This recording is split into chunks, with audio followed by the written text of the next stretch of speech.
Hey guys, it's Tom's TCG with Tobias Eyre, good friend of the channel, of course, and he's going to be showing us his Phantom Knight Virtual World deck. So Toby, why did you choose to play this deck? I chose to play this deck because I saw some dude on YouTube, I think he was from Brazil, and he played this deck, how I get all of my great deck ideas, and his deck list was not optimal, so I decided to recreate it and add my own piece of spice to it. Starting off, we have 3 Virtual World Lulu, best card of the deck.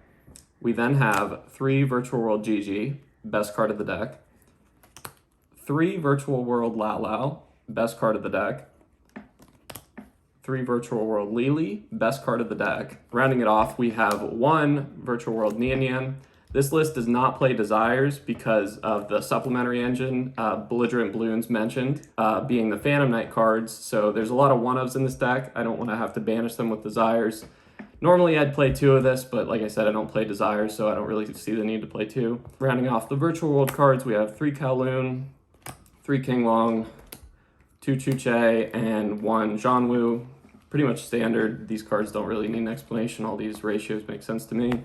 So you say you play 1 Nian Nian because you don't play Desires. Yeah, correct. Is there a reason you don't play Desires? There's like one of Phantom Knights that you don't want to banish? Yeah, there's one of Phantom Knight cards in the deck that I don't really want to banish with Desires. It kind of messes up the engine, so I don't want to risk banishing certain one-ofs in the deck, yeah. Would you play Prosperity, potentially? No, I don't really think this deck has the room for Prosperity with the supplementary engine of the Phantom Knights. I'd have to take out some of the hand traps, and the going second part wouldn't be as great. Okay. So yeah, so that's what I've got for the spells and traps. And then here's the supplementary engine. I've got 3 Torn Scales, 1 Silent Boot, 1 Ancient Cloak, 2 Fogblade, and then kind of like Phantom Knight card searches the Torn Scales in Rhoda. I've got this ratio because I don't really want to see any of these cards, but if there was one I had to see, these are kind of the bricks of the deck because this is the one you want to have, and ideally you'll send the cloak, add the boot, and this deck is specifically cool because when you draw this, you can discard any card. You could discard a King Long, a Dead Virtual World, you know, whatever, and you'll send the cloak. The cloak will banish itself, add the boots, you'll special summon the boots, and then you'll overlay them for Jaw, which kind of ties this deck together. So this actually becomes a Virtual World name in essence to extend your combo. And then you'll use Jaw, detaching this, and then you'll add a Fogblade. So it's like using a normal summon like a Nian or something, but you get an extra interruption with it. So that's why I thought this specific deck was kind of cool. Yeah, you just max out on this one because this is the one you want to draw. These are the ones you don't want to draw. The only reason I played 2 Fogblade out of any of them is it's the best one to draw multiples of if you happen to brick and draw your Garnets. Rounding off, instead of Desires, we are playing 3 Performapal Popper Up. This card is high impact, but also has a lot of downsides. You discard 3, for anyone who doesn't know what it does. You discard up to 3 cards as cost, draw that many cards, and then you take 1,000 for every card in your hand because you don't play any Performapal cards in this deck.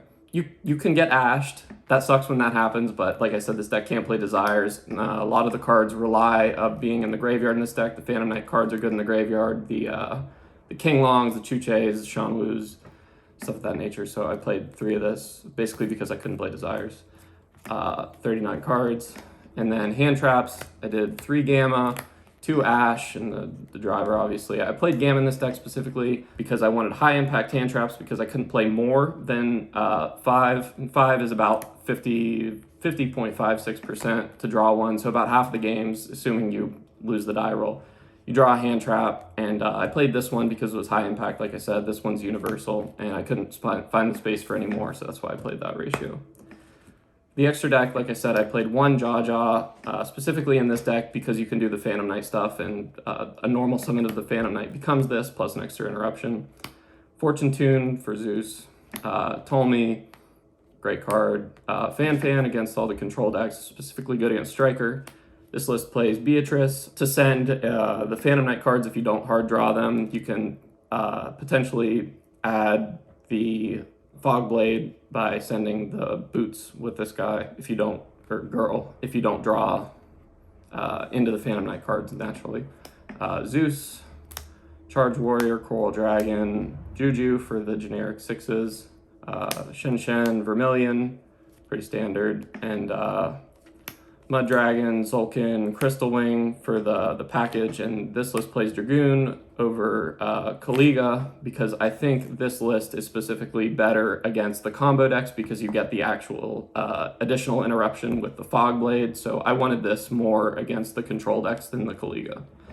And I don't have a side deck prepared, but I would play more high impact hand traps that don't dilute the consistency of the deck, probably like Nibiru, maybe Droll, and then good generic cards against back row like Twin Twister, Reboot, Feather Duster, and cards of that nature. All right, so Toby's going to show us a pretty basic combo you can do with the deck. All you need is the Torn Scales and any Virtual World monster. All right, so I'm going to start off with normal summoning the Torn Scales and using its effect to discard any card to the graveyard, which will dump a Cloak. Cloak will activate its effect, banishing it to add a Boots. The Boots will special summon itself, and then we'll overlay into a Jaja.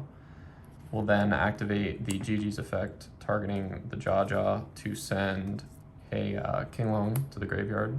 We'll banish the Kinglong. We'll add Lulu. So I'll activate the Lulu, targeting the Gigi, and that will send Chuche to the graveyard, add Kowloon to our hand. We'll use the Chuche to increase the Lulu's level by 3. We'll Synchro into Shen. We'll activate the Kowloon, which will get banished because of Shen, and activate this directly from the deck. And then we will activate the Jaja, targeting the Shen, so next turn it won't be able to be destroyed by battle.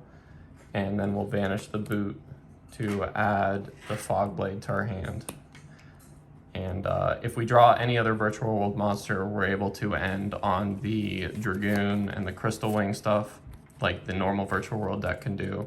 But this is the basic end board for just a Virtual World monster and Torn Scales.